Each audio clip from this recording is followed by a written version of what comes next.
Oi, povo. Boa tarde. Tudo bem? Deixa eu ver quem são os povos. André, Camila, Jaque, Hudson, Karin. Tudo bem com vocês? Bem? Como vocês estão? Nesse dia, nessa terça, até o momento ensolarada. Gente, como vocês percebem, estou aqui de regatinho que fui buscar pão. Daí eu já aproveitei, dei uma caminhadinha, cheguei em casa agora. Não troquei de roupa, inclusive estou de chinelo de dedo. Só tirei a máscara. Direto partiu live. Essas coisas que só nesse momento mesmo, né, que a gente pode fazer. Eu até ia colocar uma camiseta normal, não tem problema não, né, gente? Oi, Anne, tarde. Você também foi, já que não é horário? Horário, né? E normalmente é bem esse horário, porque daí a aula é só às 19, então acabam as reuniões, que às vezes tem no positivo à tarde, então dá bem certinho. Daí hoje tem a turma de vocês, eu preciso, gente, tem a live deles, eu falei, me perdi, era para ter ido um pouquinho antes, até para não chegar meio sobressaltada aqui na live. Mas não tá tão sobressaltada assim também. Vamos lá, essa vida. Como estão para as eleições domingo, gente? Enquanto a gente vai papeando aqui, eu vou colocando o arquivo. Estão empolgados para a votação? Não sei se é esse termo que a gente pode usar, não, né? Mas Prof, eu não sei por que o pessoal está tão empolgado com a eleição. A gente sabe que o Greca vai ganhar de novo, né? Tem quase 50% de chance. pelas pesquisas, sim, né? Pelas pesquisas tá indicando, né? Mas às vezes pesquisa aqui em Curitiba dá bem furado, às vezes, né? Às vezes não equivale aquilo que depois aparece nas urnas, mas eu também acho que ele vai ganhar. Eu ainda estou indecisa de candidato, não tenho certeza ainda em quem votar. Bem indecisa. Vota no Francisquinho para causar polêmica no grupo de representantes, prof. Deus me livre, gente. Respeito quem é a favor, né? Mas Deus me livre. Só por Deus mesmo, né? Mas é aquele negócio, né? Respeito, são, né, linhas totalmente diferentes de linhas que de pensamento que eu acredito, né? Tem a ver com valores também, mas ok, né? Porque é bem isso, né? Não vamos criar polêmica, né? Não, e respeitar quem tem voto, né? Acho que a gente não pode ficar taxando também as pessoas por conta do voto, né? Mas, ai, Deus livre, não dá. Da minha parte, não dá também, não. Complicada essa questão, né? Quero ver quem mais chegou aqui. A Débora está entrando, Débora, muito bom, seja bem-vinda. Olha só, gente, só aquele início assim, né, para ver que horizonte nós estamos, né? Então, só lembrando que a gente continua no formato de gamificação, não faremos mais prova, né? Ao invés de 2.000 pontos, são 10 mil, 4 mil pontos para atingir a nota 10, né? Então, tem lives, tem desafios dentro das lives, fora das lives, né? A última atividade vai ser postada dia 17, exatamente na terça que vem, né? A véspera da semana de provas. Tá? Então, ainda tem o período da semana de provas, para quem não terminou todas e quiser realizar também, ok? Esse aqui é só para lembrar, né? Lembrando que o último dia para realizar é dia 24 de julho. Meu Deus, estou perdida hoje, né? Dia 24 de novembro, porque dia 24 de novembro é o final da semana, é o final das provas do quarto bimestre. Daí a gente tem um prazo para postar as notas, que é até dia. Quer ver? Estava falando ontem isso para a turma da noite. Eles me perguntaram até dia 28, os professores têm para lançar as notas do quarto bimestre. Tá? Daí, quem precisa de recuperação da substitutiva, a substitutiva vai ocorrer de 2 de dezembro a 8 de dezembro. Okay? E daí até o dia 12, se eu não me engano, que é para postar as notas, se eu não me engano é isso, até o dia 12. E daí acabou-se tudo. Né? Então estamos na reta final aí das lives. No nosso planejamento, nós ainda temos na quarta, que eu posto um videozinho, alguma coisa para vocês, e mais a terça que vem ainda também de live, tá bom?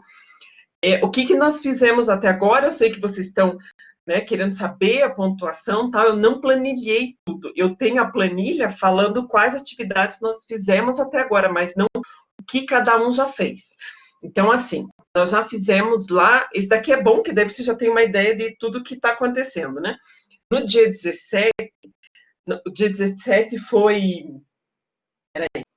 num sábado, tá? Dia 17 foi o único dia que a gente teve aula no sábado. No dia 17, teve 400 pontos no Socrative, que a gente fez durante a live. Então, quem participou dessa live de sábado, pode até olhar lá no vídeo, né, na live que está lá gravado, que vai estar aparecendo se vocês estavam ou não, né, porque aparece o resultado ali de vocês. Eu baixei a planilha também, eu tenho certinho. Quem não estava na live nesse mesmo dia, daí tem lá 400 pontos no questionário do AVA, que é para quem estava na live e quem não estava. Lembrando que quem participa da live e faz o questionário fora da live também, tem a oportunidade de dobrar os pontos. Okay? Aula do dia 27, então foi numa terça-feira. Fizemos ali durante a live um Kahoot. Gente, se eu não me engano, foi aquele Kahoot de...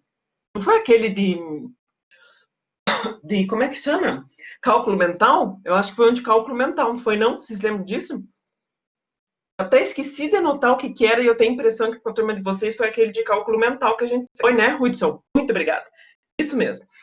Então, foi esse durante a live, foi um do Mentimeter lá, que é um outro aplicativo que vocês criaram perguntas. Tá? Aquelas perguntas também valiam pontinhos. Tá? Esses foram os dois só durante a live. Pós-live, vejam que sempre tem uma atividade depois da live para não prejudicar quem não pode participar, valendo a mesma pontuação, 600 pontos. E também, quem participa da live e também faz o questionário depois, já poderia estar com 1.200 pontos nesse dia, né? Lembrando que esses questionários do AVA, tanto do dia 17 como do dia 27, pode ser feito até dia 24 de novembro, tá? Essas datas foram mudando, né? Antes era até o dia 17, antes era até o final de outubro, daí com aquele problema no AVA, os alunos não estavam acessando, eu prorroguei o prazo até 17 de novembro, e daí, como não vai mais ter prova, prorroguei o prazo até o dia 24 de novembro. Tá? Então, ainda tem esses que podem ser feitos depois, né, que são para todos. A aula do dia 29, então, foi uma aula assíncrona, era um vídeo no YouTube, né, valendo 200 pontos, era aquele vídeo, a gente vai até comentar hoje durante a live, os materiais manipulativos, vai fazer uns comentários com relação a isso. Também, lá é só colocar no próprio YouTube, no vídeo que eu coloquei, lá nos comentários do vídeo que está no YouTube, é só vocês escreverem ali que vale os 200 pontos, tá bom? Dia 3, que foi semana passada, né? Sim, hoje é dia 10. Fizemos aquela de 200 pontos no aplicativo do Padlock, não sei o nome dele, que era durante a live ou pós-live, né? Então, a ideia ali da atividade combinatória ou probabilidade. Eu não avisei que já consegui os pontos, mas eu já dei devolutiva para todo mundo que tinha postado até sexta. Se alguém postou de sexta, eu vi que alguém postou lá, só que eu não chequei ainda, tá? Mas daí eu já vou dar devolutiva também. Então, já sabe que já tem os pontinhos ali. Até, então, a aula passada, de terça passada, já somava 2.400 pontos. Lembrando que precisa de 4.000, né, para conseguir nota 10. Na quinta passada, teve um vídeo do YouTube que eu deixei. O que era o vídeo? Me ajudem. Do gráfico. Eu jogava os dados e daí montava um gráfico para ver quem que tirou o número maior no dado. E daí montava um gráfico de tampinhas. Era só o vídeo, eu não tinha deixado a atividade ainda, até porque a atividade a gente vai comentar na aula de hoje. Eu não quis deixar ainda, porque eu sei que alguns são super organizados, acabam até fazendo já. Eu queria primeiro que a gente discutisse esse conteúdo de gráficos. Então, por isso que eu não postei ainda, mas vou postar, valendo 300 pontinhos. A aula de hoje tem 400 pontos. O de hoje vai ter muita discussão, tá? Discussão no sentido de perguntas, a gente refletir juntos aqui. Então, hoje, quem está aqui, né, participa via chat ou fala, só para deixar depois anotadinho ali, que hoje os 400 pontos não vai ser em aplicativo, vai ser participação direto aqui na live. Não se preocupe que a gente vai estar fazendo questionamentos, tudo, vocês vão acabar participando. E depois tem mais 400 pontos de um vídeo de YouTube para todo mundo, ok? Eu acho que eu não coloquei no AVA ainda esse vídeo. Estou tentando lembrar. Acho que não coloquei ainda não, vou colocar depois, tá? Daí a aula de quinta tem mais um vídeo que eu deixo gravado lá do YouTube, 500 pontinhos para todo mundo, também com uma problemática para ser respondida. E na aula de terça que vem vai ter no mínimo mais 1000 pontinhos. Não quer dizer que é 1000 pontos só da live, às vezes é 1000 pontos da live mais depois, né? Então, ó, só para vocês entenderem. Até terça passada já tinha 2.400 pontos. Mais os pontos aqui do dia 5, dia 10, dia 12, dia 17, vai dar com certeza 2.600. Então, 5.000 pontos, é preciso ter 4.000 para tirar nota 10. Então, com certeza, a gente vai ter no mínimo 5.000 pontos. Eu acredito que vai ter mais pontos. Eu pus ali no dia 17, no mínimo 1.000. Tá? Mas provavelmente vai ter algumas atividades bônus, atividades extras, coisas assim, que também vocês podem correr para estar fazendo durante o período de provas, de semana de provas. Ficou claro, mais ou menos? Aí todas as aulas lá dentro do AVA eu separado por dia. Então, tudo isso que está aqui, vocês conseguem ver no dia, aparece lá para vocês. Ok? Como vai estar funcionando. Tá bom? Todos lá, tem direitinho todos os passos, quem está acompanhando, quem já fez, né? Você não pode ver que todo mundo não consegue dar conta de ficar com uma baita notinha, uma nota bem bonitinha. A gente queria comentar aquele vídeo lá dos materiais manipulativos. Primeiro, blocos lógicos. Gente, esses blocos lógicos aqui, eu nem gravei vídeo, né, dos blocos lógicos, sabe por quê? Porque ele foi o que a gente mais usou. No primeiro bimestre, a gente conversou bastante sobre os blocos lógicos, né? Então, por isso que eu não coloquei vídeo sobre ele. E, com certeza, ele é ótimo para a educação infantil. Né? Lembrando por que ele é tão bom para a educação infantil, né? Na hora que a criança está manipulando as peças, percebendo os lados, percebendo as formas, qual é mais grosso, mais fino, qual é maior, menor, as cores, além das próprias formas geométricas, né? Então, não é somente as formas geométricas. Lembro que dá para fazer aqueles diagramas de Venn, né? Aqueles conjuntos com intersecção, junto com os blocos lógicos. Então, ele, para desenvolvimento de raciocínio lógico, ele é muito bom para as crianças, né? Não tem nem o que falar. Então, de novo, eu não deixei vídeo gravado dele, porque a gente já tinha conversado bastante sobre ele, e com certeza ele é um material manipulativo bem interessante para compra, sabe? Da escola, não só para educação infantil. Primeiro, segundo ano, bem bacana. Além de que a criança consegue manipular para montar, né, figuras também ali. Indo nessa linha de figuras, temos também o seu Tangram. O Tangram, eu vi que até alguns já colocaram lá no vídeo também sobre o Tangram. O Tangram é tão bom para marcar, para poder manipular e criar, né, formas, figuras a partir deles, né? Ele, para soltar a criatividade mesmo, isso é tão importante na educação infantil, importante para a matemática mesmo, né? A partir do momento que ele está criando, que a criança está conseguindo desenvolver algo diferente, né? De novo, tanto os blocos lógicos como o Tangram, não é o mais importante a criança ficar falando o nome das formas, né? Não é. O importante é ela associar, né? Depois, se ela estiver fazendo associações, claro que quando a prof está trabalhando com o Tangram, ela vai falar, vamos pegar esse quadrado, vamos pegar agora esse triângulo, mas não vai ficar tomando da criança, né? Como que é o nome dessa forma? Não precisa ter essa preocupação com os nomes. Os nomes vão acontecer naturalmente. Então, quem salientou a ideia do Tangram, pela manipulação das formas, que são super importantes, brincando, montando, né, figuras de animais, e daí nisso a prof conta uma história dos animais, junto com a história dos animais tem uma música, né? Não é somente as formas, né? O Tangram, vem junto um pacotinho ali de atividades para educação infantil. Então, bem bacana a ideia do Tangram também. Material, não, antes do material dourado mesmo. Esse aqui, né? Adoro material dourado. Adoro, adoro, adoro ele. Aliás, vai ser difícil ter uma professora de matemática que não gosta de material dourado. Então, assim, o material dourado, o nome das peças, né? Essa peça aqui a gente chama de placa. Ela representa a centena, né? Isso porque 10 barrinhas dessa daqui vão formar uma centena. Então, 10, a gente sabe que o nome dessa barrinha aqui é dezena. A criança não precisa saber disso, é mais na educação infantil. Então, é uma barrinha mesmo.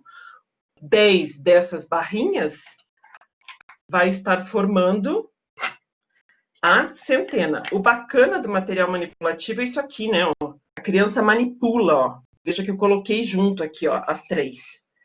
A criança manipula e ela consegue perceber que se tiver 10 aqui, ela vai estar formando 10 barrinhas, uma placona dessa daqui. Opa, a gente já sabe que é a ideia da centena. A gente percebe com a criança que ela consegue fazer isso aqui também, né? Eu tenho uma barrinha, se eu colocar 10 cubinhos aqui, o que vai acontecer? A gente sabe que esses cubinhos, quem são esses cubinhos? Dentro da matemática, como é que a gente chama ele? Quem são os cubinhos? Ao invés de eu falar cubinhos, para a criançada a gente fala cubinho, né, da educação infantil. Mas isso depois, no primeiro ano, ao invés do termo cubinhos, o que são esses aqui? Unidades, né? Unidades, perfeito, isso mesmo. 10 unidades, quando eu coloco aqui as 10, vai estar formando a nossa barrinha da dezena, ok? Então, é cubinhos, barrinhas, né? E placas, ok? Esse daqui é um material bacana para a educação infantil? Sim, pode ser. Se a escola já tem, é um material interessante, sim, tá? Porque a criança pode estar manipulando, só que o principal objetivo do material dourado é justamente a criança começar a perceber a questão de unidade, dezena e centena. É a primeira coisa. Então, ela vai usar muito isso daqui do primeiro para o segundo ano. De novo, a escola tem. Pode ser utilizado com a educação infantil? Pode, mas não é aquela coisa assim, vai explorar um monte, sabe como? Né? Por quê? O que eu quero dizer com isso? A gente não tem que ficar lembrando a criança que na educação infantil, né, que 10 unidades vão formar uma dezena. Não, mas a gente pode, com a criança manipulando, fazer ela perceber que quantos quadradinhos será, quantos cubinhos tem nessa barrinha aqui? E daí ela vai colocar em cima os 10 cubinhos e vai fazer uma associação. Opa, tem 10. Ok, isso é bem bacana.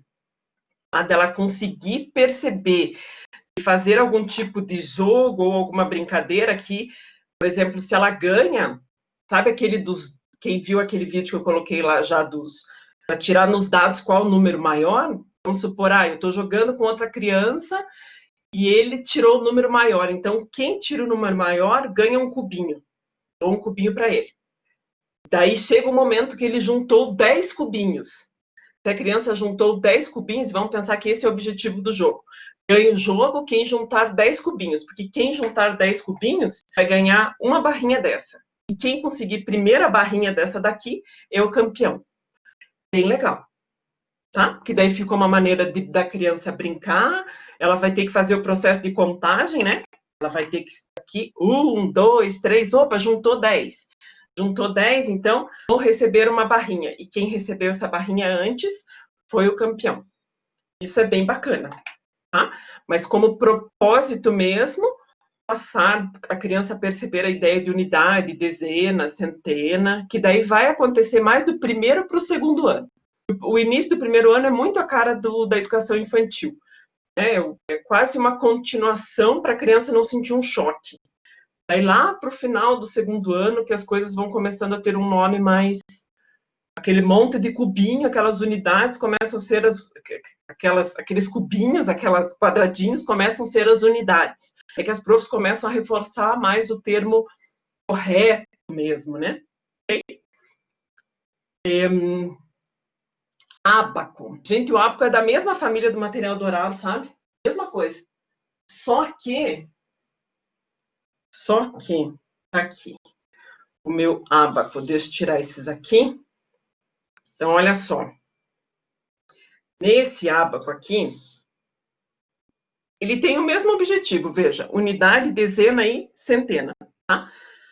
Só que no ábaco, o que a gente faz aqui quando a criança consegue 10 unidades? A gente troca as 10 unidades que ela conseguiu por uma dezena. Repare que 10 unidades tem exatamente o mesmo tamanho de uma dezena, certo?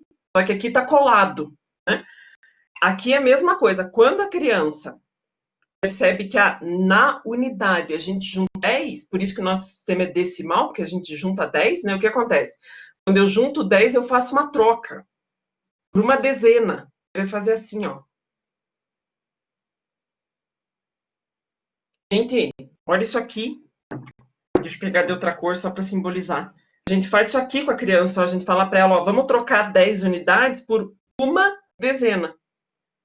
Não é difícil compreender, gente, aqui tem 10, aqui tem uma. A gente fala para ela que é a mesma coisa. Por Deus que é a mesma coisa, nem eu acredito que é a mesma coisa. Ou melhor, só acredito, né, porque estou convencida de que é, porque nessa parte aqui a gente está chamando de dezena. Então, isso aqui está representando uma dezena. Mas concorda que, ó, o processo de assimilação da criança, gente, ela vai acreditar se a gente falar isso para ela, porque elas são bonitinhas, elas acreditam na gente. Né? Mas como a gente comprova isso? E repare que, diferente do material dourado, o material dourado está aqui, ó, a barrinha com as 10. As 10 unidades, eu vou colocar aqui em cima, vai ter exatamente o mesmo tamanho. É mais fácil para um processo de assimilação inicial da criança. Por isso que ábaco, quando? Terceiro ano, gente.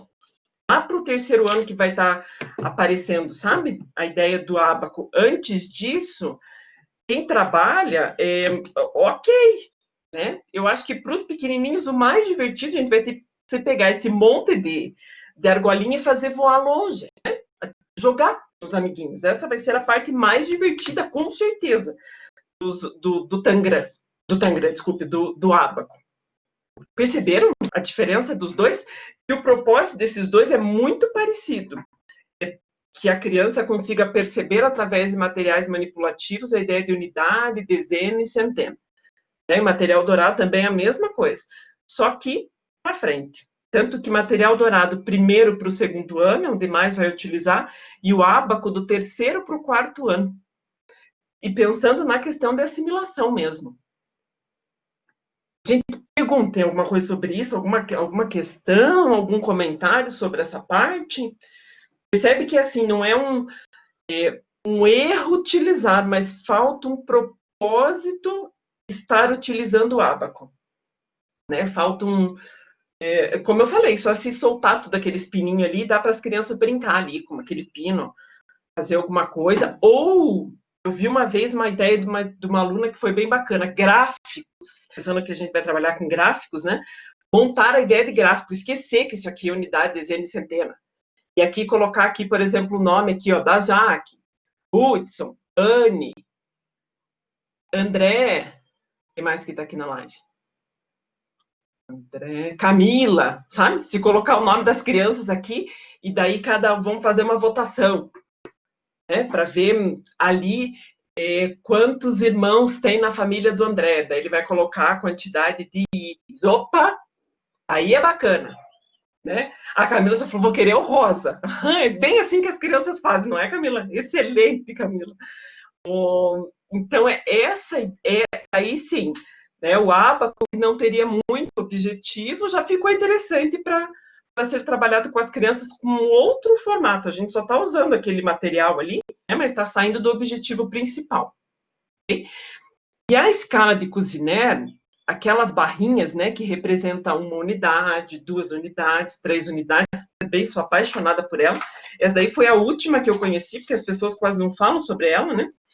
E ela é excelente para desenvolvimento de raciocínio lógico, né? Porque, sabe aquela coisa a minha educação matemática foi aquela educação assim, que a professora escrevia no quadro, quanto que é 2 mais 2? E a gente dizia que era 4. E a ideia da escala de Cuisinart é o contrário, né? É pegar, por exemplo, aquela barrinha do 4 e perguntar quais outras formas que a gente tem de construir uma barrinha desse tamanho. E na barrinha do 4, eu posso fazer formas de se chegar ao resultado 4, né? 1 mais 1 mais 1 mais 1. 2 mais 2. 3 mais 1. 2 mais 1 mais 1. Né? Manipulando aquilo ali, a criança da educação infantil não precisa saber isso que a gente sabe, né? Mas ela vai estar manipulando e comparando para tentar formar outras formas de se chegar ao tamanho 4. Percebe? Então, também bastante interessante como trabalho. A escala de Cuisinart começa na educação infantil, pode ser trabalhado tranquilamente, muito bem trabalhado até o 3º ano. É bem bacana. Gostou, Débora, da ideia de usar como gráfico? Pois é, ficou bacana a ideia, né? E é aquela coisa que não tem sentido, daí eu olhei para a cara e falei, nossa, gente, tá parecendo um gráfico. Então, e lembrei da ideia até que uma aluna mesmo deu, acho que foi do semestre passado, se não me engano, que falou sobre isso. Ou foi de uma turma de pós, enfim, não lembro. Eu falei, bacana, chama uma solução pro ábaco, que era uma coisa assim que não tinha tanto objetivo.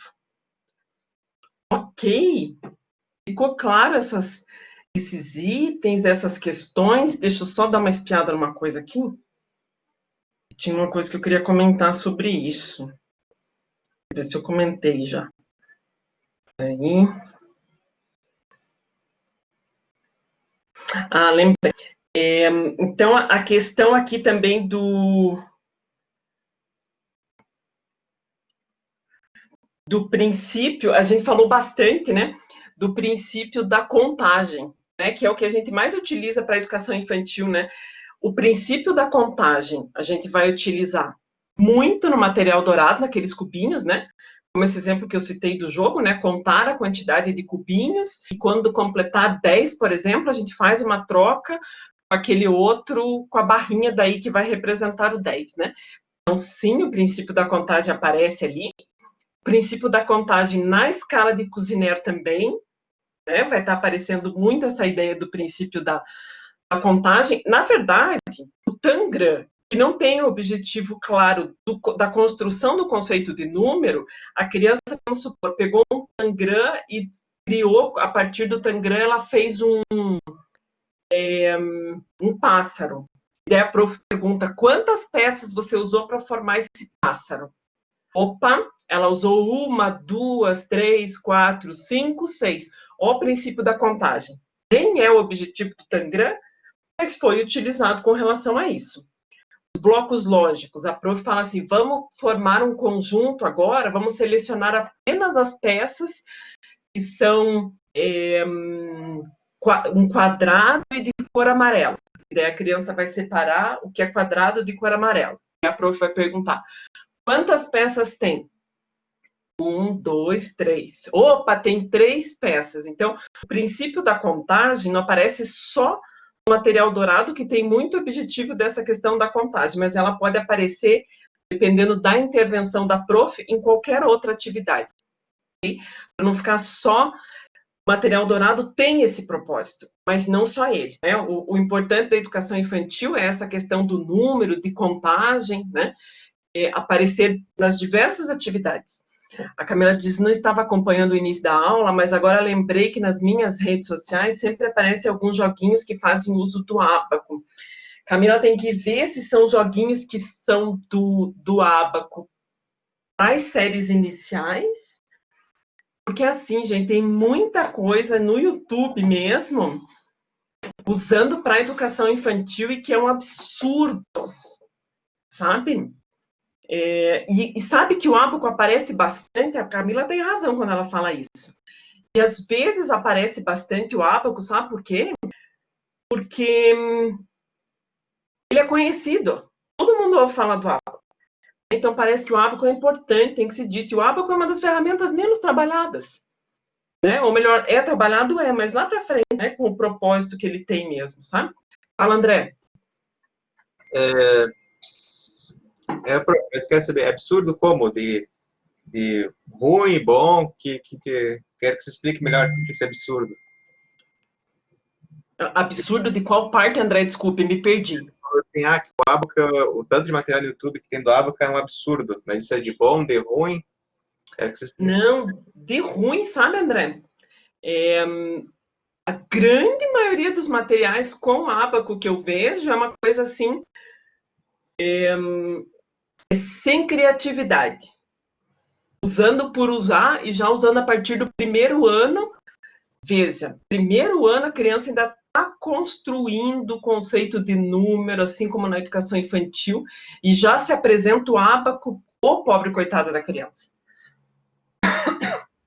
Daí, às vezes, acaba acelerando pela fama que tem o ábaco, uma coisa que hoje reconhece-se que é a partir do terceiro, quarto ano onde mais se trabalha o ábaco. Porque daí a criança, sabe aquele momento assim que diz, acabou o processo de alfabetização da criança no terceiro ano? No terceiro ano, imagina-se que a criança já está muito bem alfabetizada, da mesma forma da parte de matemática, ela já construiu esses conceitos básicos de unidade, dezena e centena. Daí ela vai para o ábaco, que é um objeto mais complexo, mas não no início, sabe? Então, tem muitas coisas em redes sociais, em YouTube.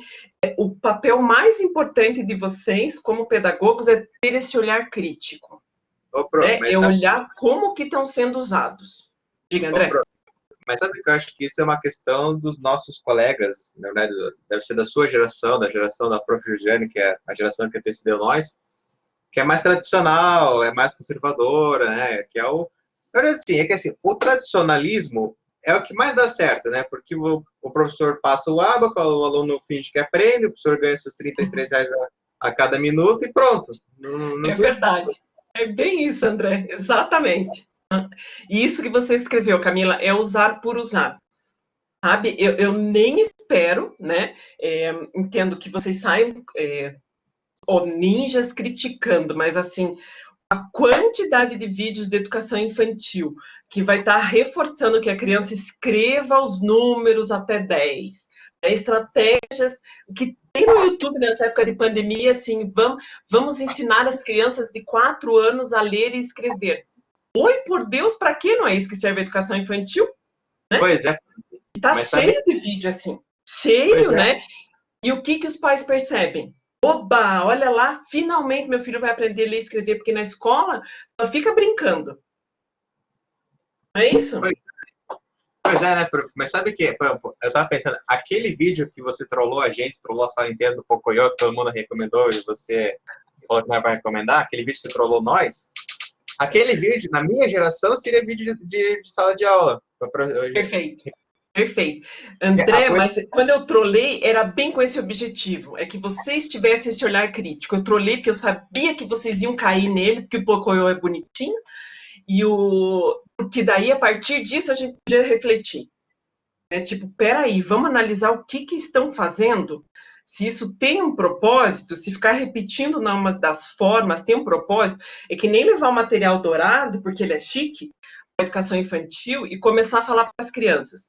Vamos juntar 10 unidades para formar a dezena. Oi? Gente, pensa a criança de 4, 5 anos, ficar pensando, por exemplo, e daí, como é que o André disse, é aquele pacto, né? O professor faz de conta que ensina, a criança faz de conta que aprende, até porque a professora está falando e ela sabe o que fala, né? E daí como é que é? Começa a criar até os traumas desde cedo, como diz a Camila aqui. Tipo, unidade, dezena, até a gente se perde nisso, imagina a criança pequenininha. Né? Pois é, a Camila fala que a criança se traumatiza desde cedo, eu falo que isso, na verdade, é um ciclo vicioso, né? Porque a professora... que o professor, né, o professor ganha seus R$ 33 por minuto, né, por hora, né, por aula, e daí finge que aprende, o professor finge que dá aula, fica por isso. Exatamente, bem isso mesmo.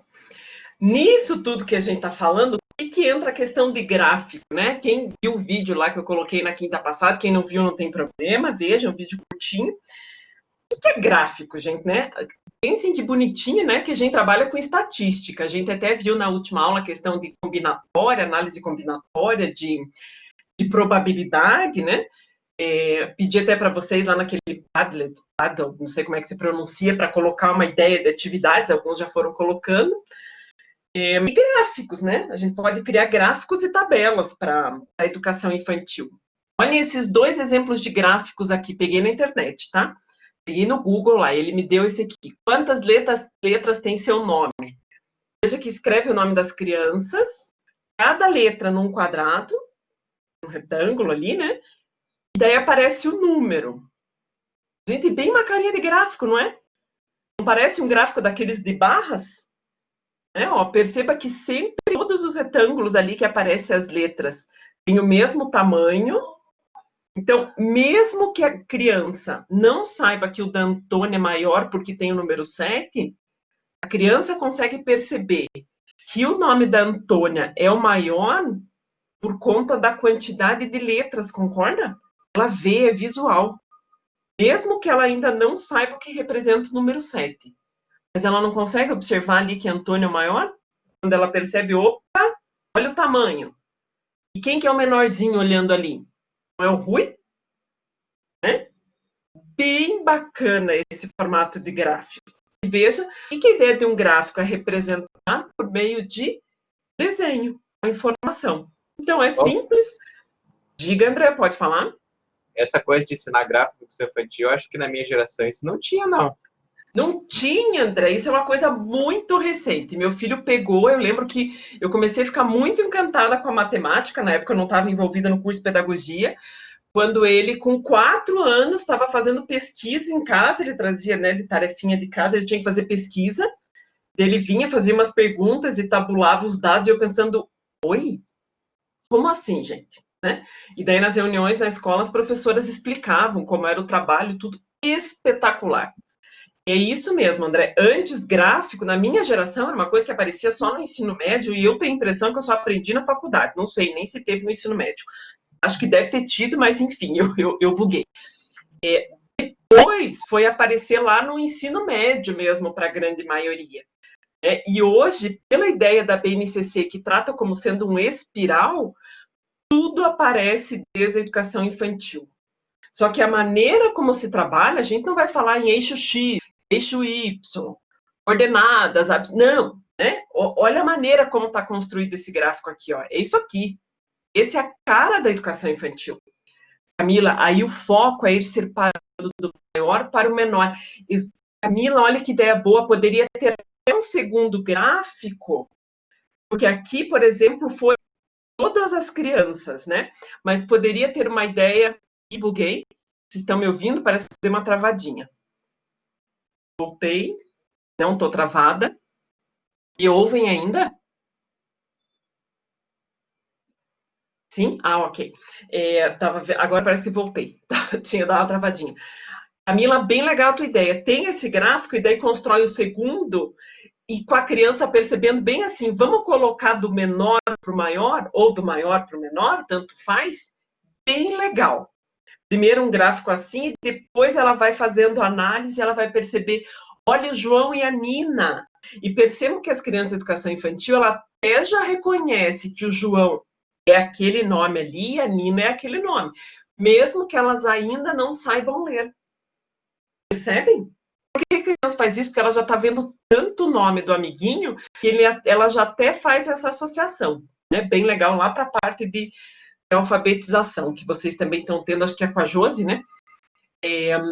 Então, um segundo gráfico a partir dessa construção seria excelente, ótimo. Olha esse outro gráfico do lado direito. Bem bacaninha também para a educação infantil. Gente, aqui, ó, aqui embaixo aparece tipo grupo 1, grupo 2, 3 e 4. A prof recortou, provavelmente foi EVA mesmo, né?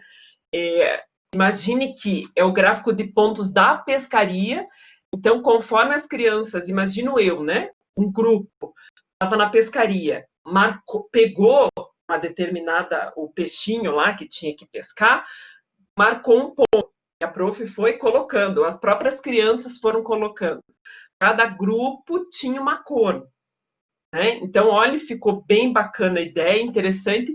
Nem precisaria se preocupar tanto aqui ó, com o eixo X, tá? Não teria necessidade aqui dessa preocupação, mas ok, da maneira como a prof colocou ali também, está super correto, não tem problema nenhum.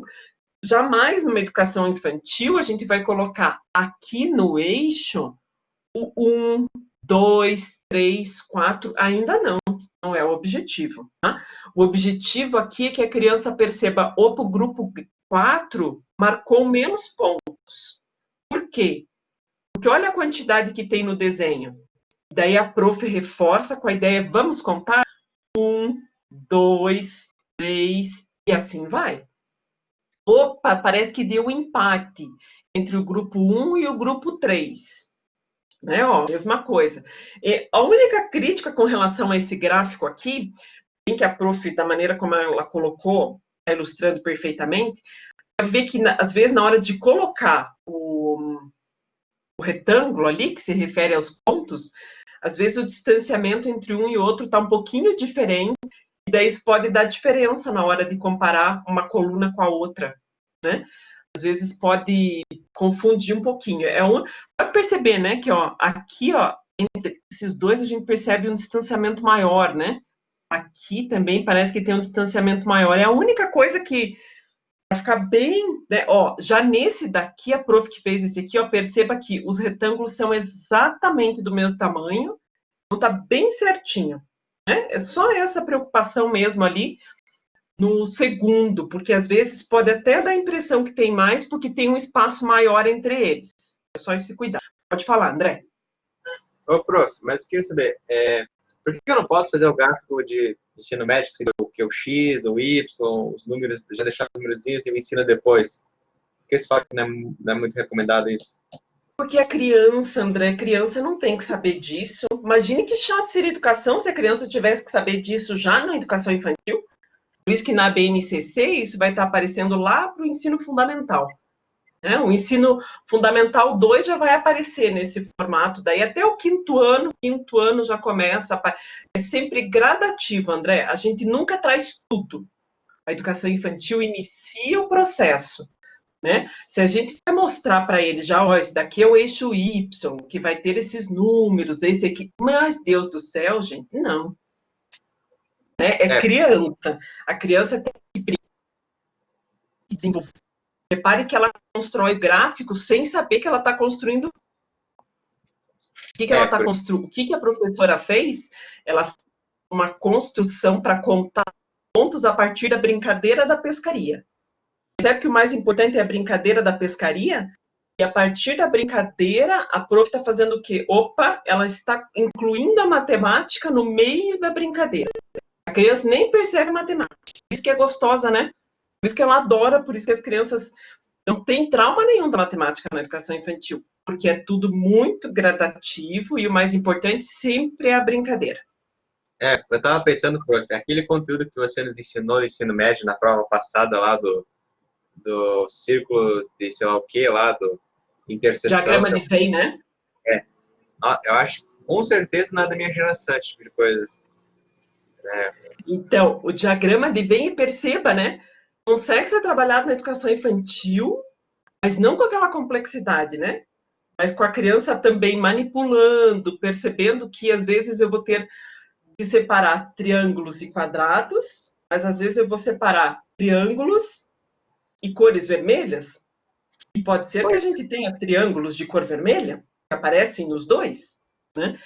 Então, isso, de novo, é algo que a criança faz na educação infantil, mas não, a gente não vai usar com elas os termos lá de intersecção, essas coisas, né? Ela vai percebendo conforme ela vai manipulando, né? Então, aparece intersecção, mas sem ela saber, porque a gente já sabe que aquilo é uma intersecção. De novo, o objetivo da BNCC, ó, é a ideia do espiral. Então, todo o conteúdo é trabalhado desde o início, só que sempre de maneira de acordo com a idade da criança, e depois vai aumentando o nível de complexidade, aparecendo termos, né, nomes distintos, diferentes, sabe como?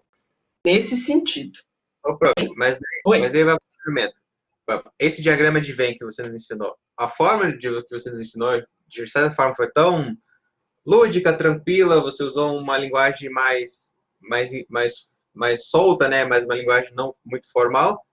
Eu entendi logo de primeira, porque quando eu aprendi esse ensino médio com o meu professor de ensino médio, que era uma linguagem mais de matemática, com aqueles termos, eu sofri para aprender. Então, porque eu lembro que aquela questão que você falou assim, que talvez, às vezes, a ludicidade não precisa muito nos adultos, né? Mas, às vezes, eu acho que é mais interessante se ensinar de forma lúdica do que você ensinar de forma profissional.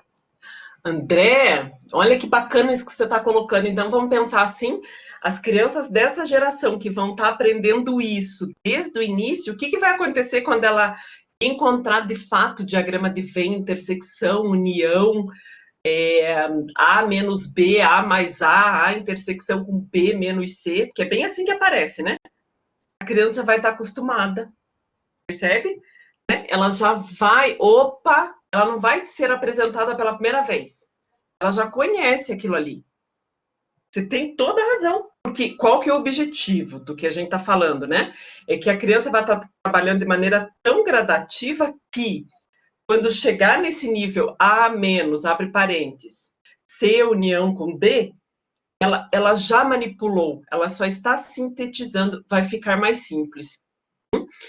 Então, geração para adultos é uma coisa importante mesmo quando o adulto não foi habituado a isso, e eu acho que eu comentei com vocês, eu trabalhei com a minha turma de informática, quando eu trabalhava com raciocínio lógico, eu levei os blocos lógicos para a sala, com turma de informática. Era uma sexta-feira a aula, eu falei, gente, dia do brinquedo.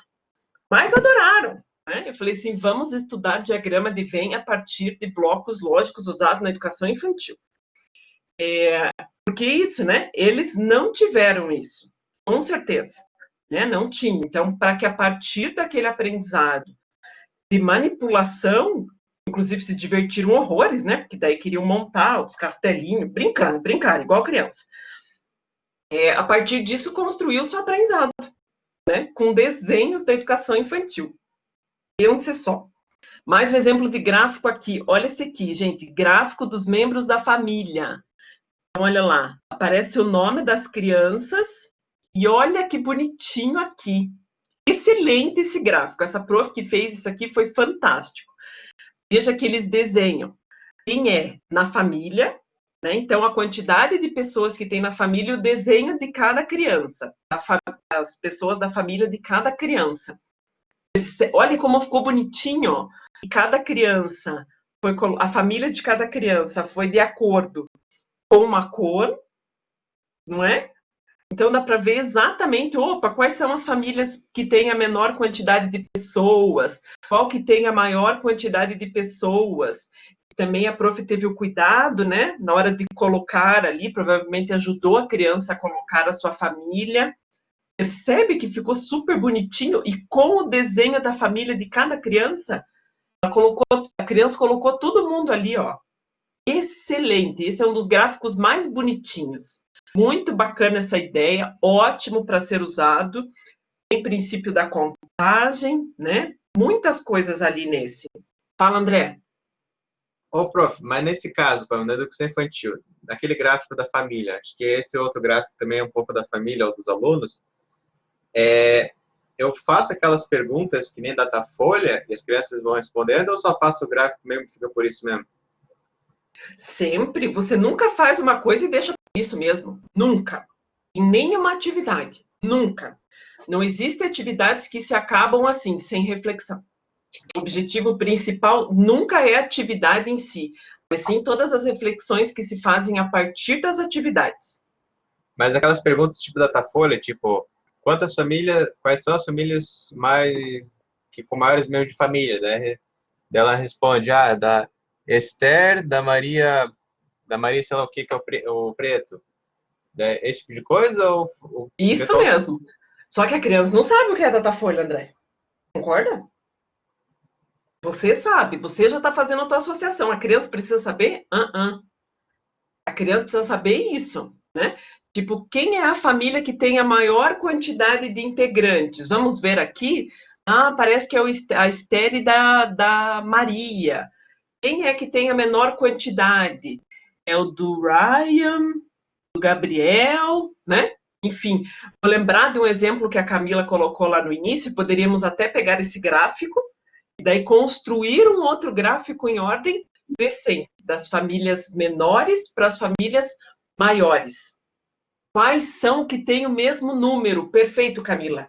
Isso. Uhum. Nós já sabemos que isso são perguntas relacionadas à análise de gráficos. Então a gente faz, as crianças fazem análise de gráficos na educação infantil?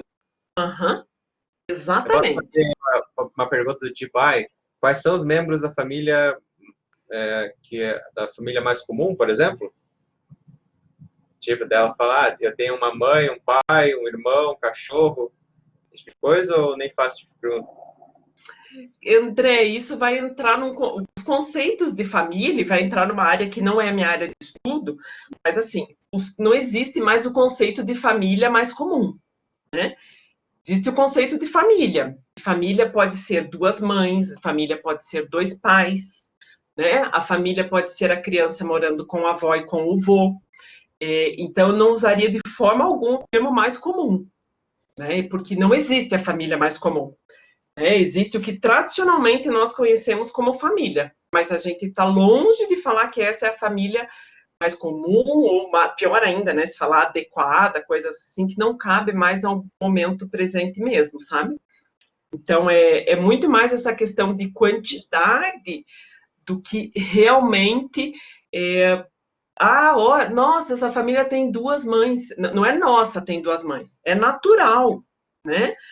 Foi até criado exatamente aquele no dia das famílias, né? Porque, não, em situações, às vezes, a mãe faleceu, o pai faleceu, né? Então, isso é uma coisa, é a família. A maneira como está construída a família não tem nada a ver com o padrão, né? De que, nossa, não tem a mãe ali. Meu Deus, tem duas mães. Não. Nós, adultos, que olhamos com essa cara, a criança, para eles, né? E bem que o André falou, pode ser que seja o gato, o papagaio que tem junto, né? Pode ser até um gráfico com animais de estimação, né? Quem tem animais de estimação em casa? Não tem nenhum, né? Mas quem tem? Tem passarinho, tem cachorro, tem gato. Então, e sempre na valorização disso, se entrar nessa questão da família, cuidar muito para a gente não acabar até colocando nas crianças a questão do preconceito. Porque às vezes às vezes não, né?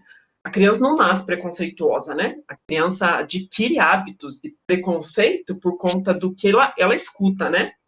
Infelizmente, por conta que ela escuta dos adultos, né? Então, é só um cuidado mesmo nesse sentido, sabe, André? Gente, esse gráfico aqui, ó, alimentos preferidos pelas crianças da turma, só mais esse aqui, daí a gente finaliza, porque o outro, quero só me lembrar o que é. Ok, tinha mais um exemplo ali. Nem pensar, por Deus do céu. Isso aqui é gráfico feito no Excel, né?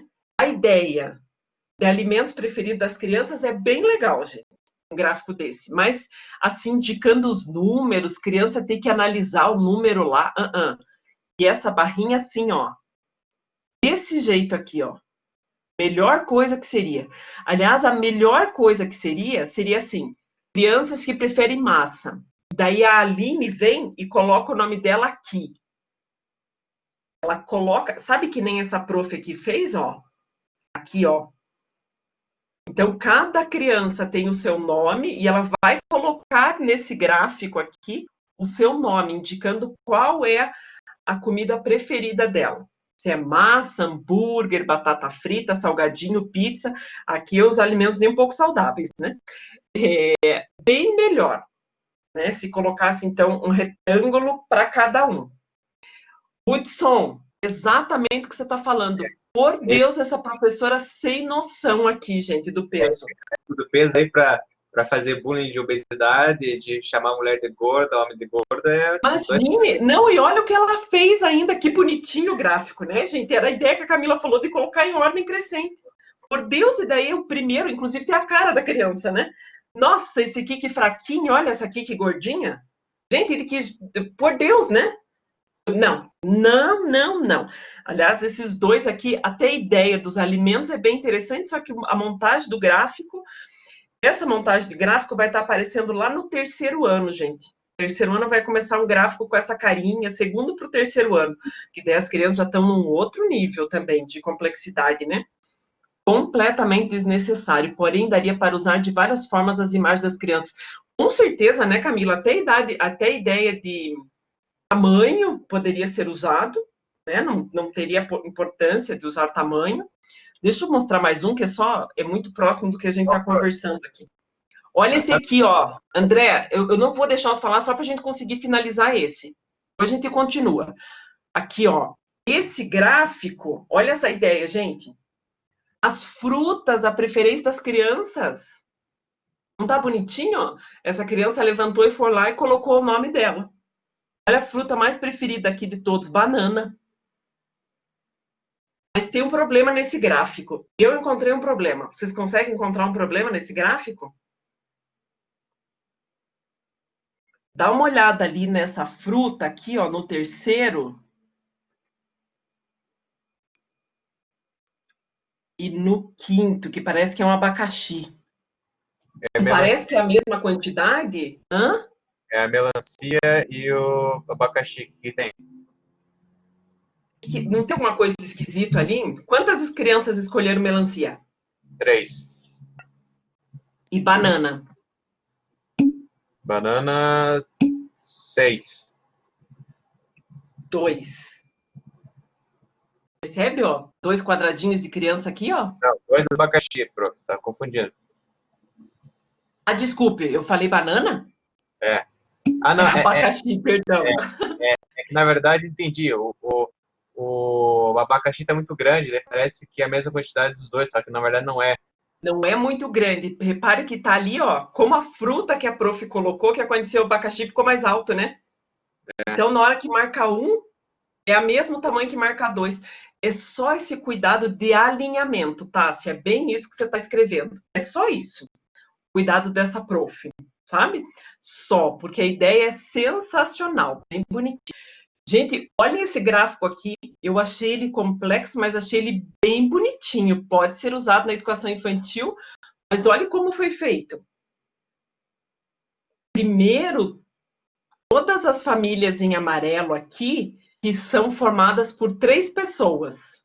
Depois, famílias que são formadas por 4 pessoas e famílias que são formadas por 5 pessoas. Percebem? E daí aqui aparece a família. Eu tenho 6 famílias que são formadas por 3 pessoas.